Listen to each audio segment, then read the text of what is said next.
안녕하세요. 코리안 트러커입니다. 요소 건가에 동영상이 올라간 뒤 구독자분들께서 이메일과 댓글로 많은 문의를 주셨는데요. 오늘은 옆에 아리따운 여성분을 모시고 요소수에 대해서 좀 더 자세하게 알아보는 시간을 가져보겠습니다. 안녕하세요. 네, 안녕하세요. 여러분 안녕하십니까? 요소수에 대한 궁금증을 풀어드릴 조혜지입니다. 요소수 관련해서 질의문답 형식으로 저도 평소에 궁금했던 점을 물어보고 싶네요. 먼저 요소수가 무엇인가요? 네, 요소수는 아큐어스 유리아 솔루션, 통칭 AUS라고 부르며 요소와 타리온수를 섞은 용해제입니다. 이 요소수 농도에 따라 선박, 발전소, 차량 등 여러 분야에 쓰이고 있는데요. 트러커 영상인 만큼 오늘은 차량용 요소수에 대해서 설명을 드리려고 합니다. 이 차량용 요소수는 AUS32라고 부르며 아까 설명드린 AUS 뒤에 이 32는 32.5%, 즉 요소수 내의 요소의 농도를 의미합니다. 차량용 요소수는 디젤 4행정 내연기관의 연료 폭발이 발생할 때 생성되는 질소 산화물을 효과적으로 제거하기 위해서 SCR이라고 부르는 이 선택적 환원 촉매 장치에 사용되는 촉매제입니다. 지난번 영상에서 질소 산화물이 발암물질이라고 얘기를 들었는데요. 정확히 질소 산화물이 무엇인지 설명해 줄 수 있나요? 네, 이 질소 산화물은 엔진 내부의 고온 및 고압 조건에서 질소와 산소가 결합해 생기는 물질인데요. 일반적으로 녹스라고 부릅니다. 이 차량 배기가스를 통해 질소 산화물이 방출되어 인체가 노출되면 만성 기관지염이나 폐렴, 그리고 폐암으로까지 발전될 수 있다고 볼 수 있습니다. 또한 요즘 미세먼지 때문에 골치 많이 아프시죠? 질소 산화물이 미세먼지와도 관련이 있나요? 네, 국내에서 이 발생되는 미세먼지 중에 30% 이상이 경유차 때문인 거 알고 계셨나요? 네, 질소 산화물이 대기 중에 분진과 만나게 되면 광화학적 합성을 통해 초미세먼지를 생성합니다. 알고는 있었지만 이렇게 심각하고 우리 생활에 직접적으로 영향을 줄 줄은 몰랐네요. 아까 요소수로 질소 산화물을 제거한다고 하셨는데 어떤 원리로 작용하나요? 네, 예전에는 차량의 질소 산화물을 제거하기 위해 EGR, NLT 등을 사용했는데요. 이 방법이 여러 문제점을 일으키고 효과적으로 질소 산화물을 제거하지 못하다 보니까 SCR 방식을 도입하게 됐습니다. 이 SCR은 Selective Catalytic Reduction의 약자로 선택적 환원 촉매 장치라고 합니다. 선택적 환원 촉매 장치? 단어가 너무 어려운데요. 그렇죠. 단어 그대로 질소 산화물만 선택적으로 환원시켜버리는 촉매 장치예요. 이 SCR의 도입으로 인해서 질소 산화물은 90% 이상이 제거되고 있으나 요소수 보충 등 경제적 부담이 뒤따르고 있습니다. 제 주변에 유로6 차량은 많이 쓸 때는 이틀에 10리터 한 통을 꼬박 쓴다는데 한 달이면 12만 원? 1년이면 150만 원을 요소수로만 사용하고 있답니다. 이처럼 부담이 많이 되는 요소수를 잘 알아봐야겠습니다. 그럼 이 요소수에 대해서 질소 산화물을 어떻게 제거하나요? 네, SCR 장치로 질소 산화물을 제거하는 방법을 설명드리겠습니다. 우선 질소 산화물은 먼저 배기가스 후처리 장치 중 프리옥시데이션 장치를 지나 요소수와 반응하기 좋게 NO2로 바뀌는데요. 이렇게 바뀐 NO2의 농도를 전단 녹스 센서가 감지하고 농도 및 배기가스 농도 등 일정 요건이 충족되면 요소수를 분해하기 좋게 안개 방식으로 분사하기 시작합니다.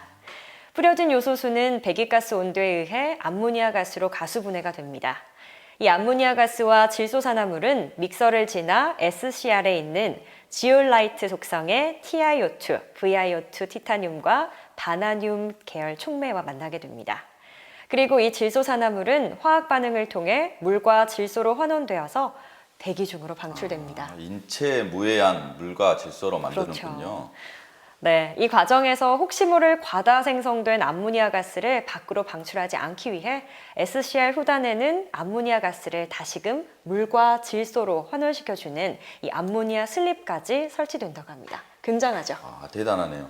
그럼 이 복잡한 요소수를 만드는 기준이 따로 있나요? 네, 주유소에 가시면 요소수에 애드블루라고 붙어 있는 걸 많이 보셨을 텐데요.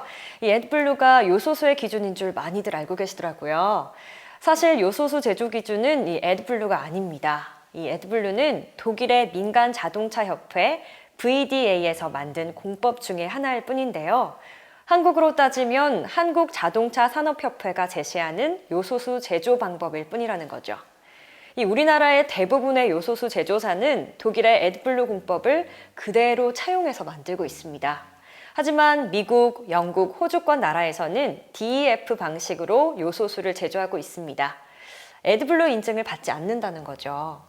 즉, 굳이 에드블루 공법을 쓰지 않고 국제규격인 ISO 22241-1을 지키기만 하면 아무 문제가 되지 않는다는 겁니다. 받을 필요가 없으니까요. 며칠 전에 기사 보셨어요?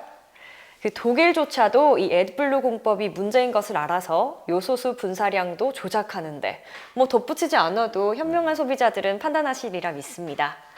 이렇게 잡음이 많은 독일 기술을 정품인 양 호도하며 소비자들을 현혹하는 일부 업체가 있다는 사실이 진짜 너무 통탄스러워요.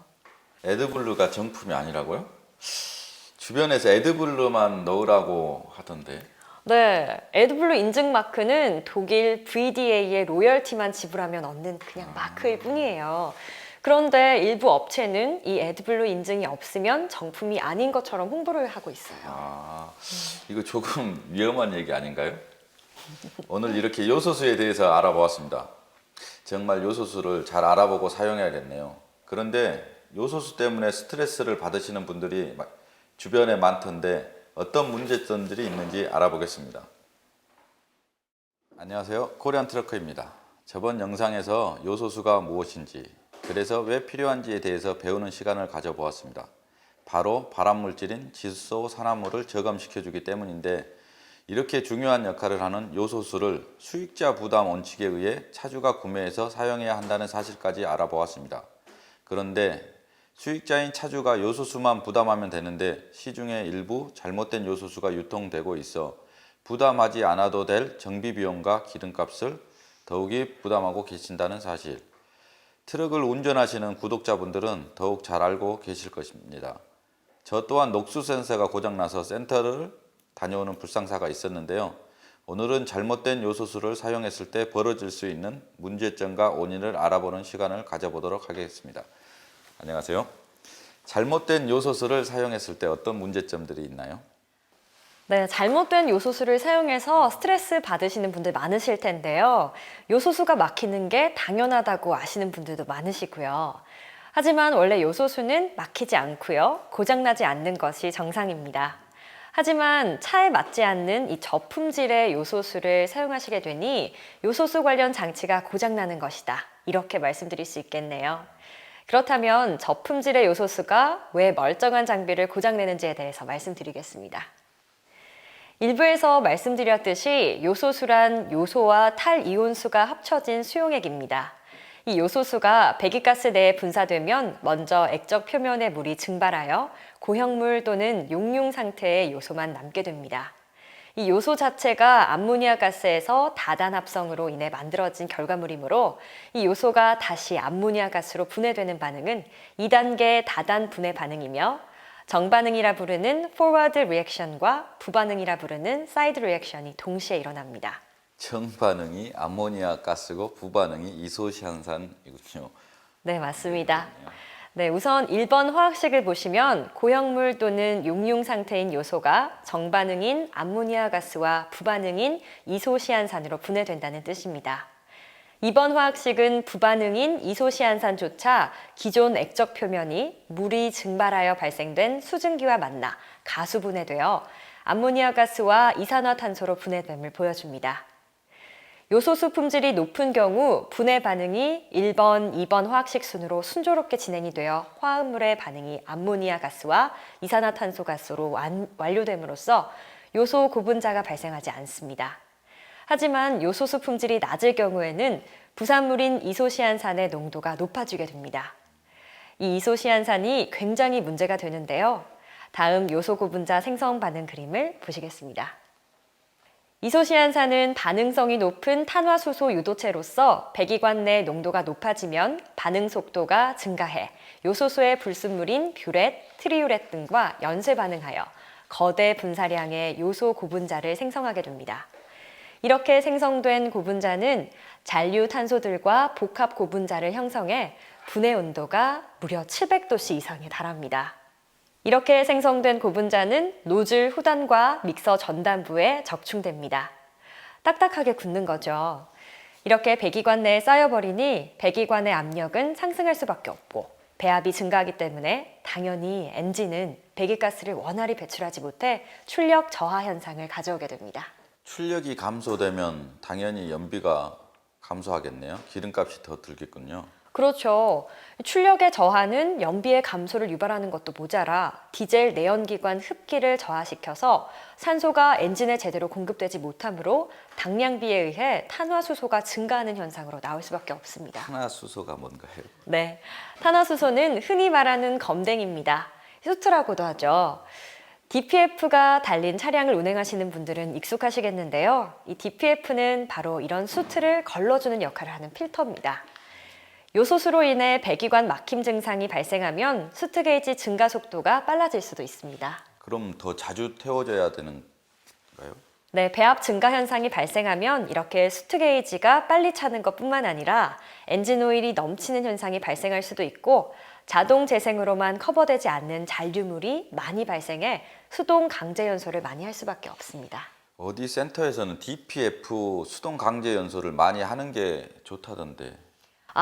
이 차량이 아이들링 상태에서는 수동 강제 연소를 해도 문제가 되지 않습니다. 하지만 엔진 오일에 피폭되거나 과다한 수트가 쌓인 경우에는 DPF 내부에서의 화학 반응에 의한 멜팅, 즉 녹아내리는 현상을 가져올 수 있기 때문에 경우에 따라서 자주 하는 것이 좋지 않을 뿐더러 수동 강제 연소라는 것이 사람이 임의로 손을 대는 것이므로 자동 재생보다는 트러블 요인이 많이 발생할 가능성이 생긴다고 말씀드릴 수 있습니다. 요소수가 DPF에 영향을 준다니 아무래도 배기관 내 붙어 있어서 그런 현상일 듯 싶습니다. 그런데 노즐 막힘이나 녹스 센스가 고장나는 현상이 주변에서 많이 생기던데 이런 현상들은 왜 생기나요? 우선 요소수의 불순물 중 금속 침착성 물질인 트리우렛이나 다가우렛이 포함된 요소수는 노즐 분사 구멍에 침착하여 막힘 현상을 만들게 됩니다. 원래 노즐은 분해성을 높이기 위해 요소수를 안개 형식으로 분사하는데 이렇게 노즐이 막혀버린다면 안개 분사가 힘들어져서 요소수가 미분해되는 현상이 발생할 수 있습니다. 또한 아까 말씀드린 이 고분자가 생성되어 분사 부분을 막아버릴 수도 있으므로 이 또한 요소수 분해율을 저하시키는 거고요. 또한 금속 침착성이므로 금속으로 만들어진 녹스 센서에도 달라붙어서 센서를 고장내는 역할도 하게 되는 겁니다. 아까 말씀하신 요소 고분자뿐만 아니라 불순물도 문제가 되는 거군요. 네, 요소수 제조 과정에서 불순물인 뷰렛과 트리우렛, 다가우렛이 존재하는데 이를 제거하지 않는다면 요소수의 포텐셜 에너지, 분자 뭉침 현상이 증가하고 정전기적 힘이 증가해 배기가스에 의한 열분해를 방해해서 미분해 요소가 발생되므로 또 고분자를 만들어 버린다고 말씀드릴 수 있습니다. 정리하면 요소수 분해율이 낮아지면 이소시안산의 농도가 높아지고 요소수의 고분자를 만들어 버린다는 말씀이네요.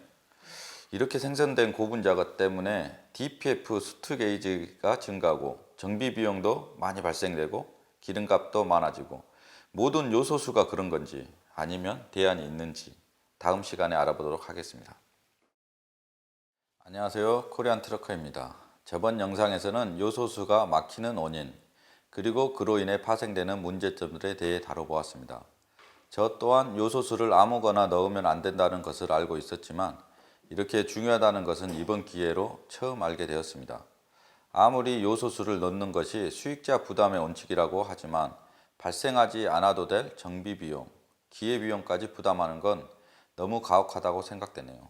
어떤 요소수를 넣어야 할지 대한민국에서는 가온용해 공법으로 만든 요소수가 시중에 많이 나와 있다는 것 같은데요. 네, 이 일반 요소수의 제조 방법은 가온 용해 방법으로 용매인 순수의 온도를 높여 용질인 요소를 용해시키는 방법입니다.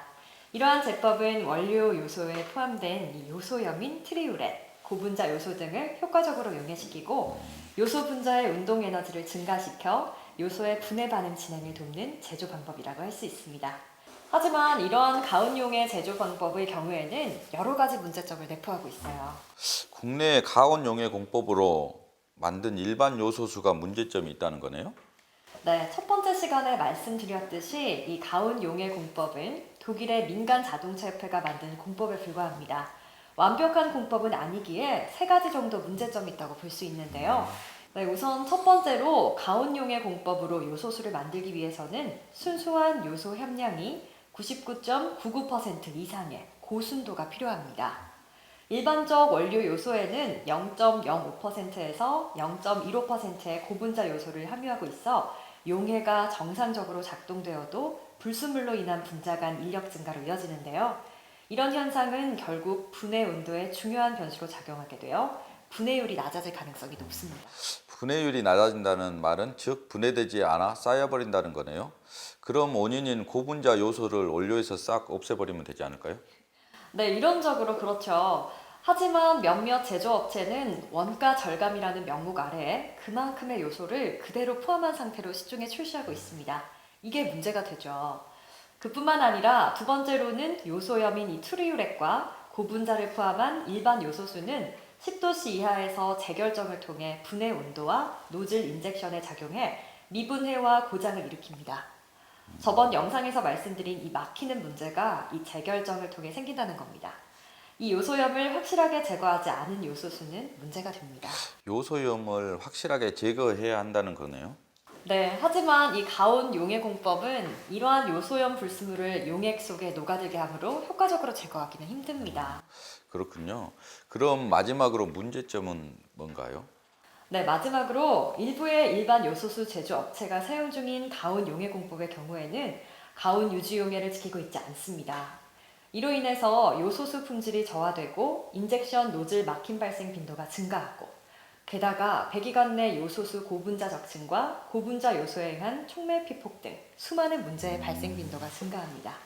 시중에 출시된 일부 일반 요소수가 그렇다니 굉장히 충격적이네요. 역시 요소수는 알고 써야 될 것 같습니다. 그렇다면 어떤 요소수를 써야 할까요? 네, 그전 영상에서 보여드린 이 요소수 장치 고장의 주 원인인 요소수의 불순물을 제거함과 동시에 분자의 운동 에너지를 증가시켜 분해율을 최대로 끌어올린 이 요소수를 사용하는 게 좋겠죠? 국제규격인 ISO 22241을 충족하는 요소수 중 배기관에 적층되지 않는 막히지 않는 요소수를 사용해야 될 것 같습니다. 그런 요소수가 있을까요? 예전에 저희 구독자님 중에 막히지 않는 요소수를 취급하시는 분이 있었는데요. 그분과 한번 말씀을 나눠봐야 되겠습니다. 이렇게 요소수 분야를 알려주시기 위해서 출연해 주셔서 매우 감사합니다. 고맙습니다. 덕분에 많이 배웠습니다. 감사합니다.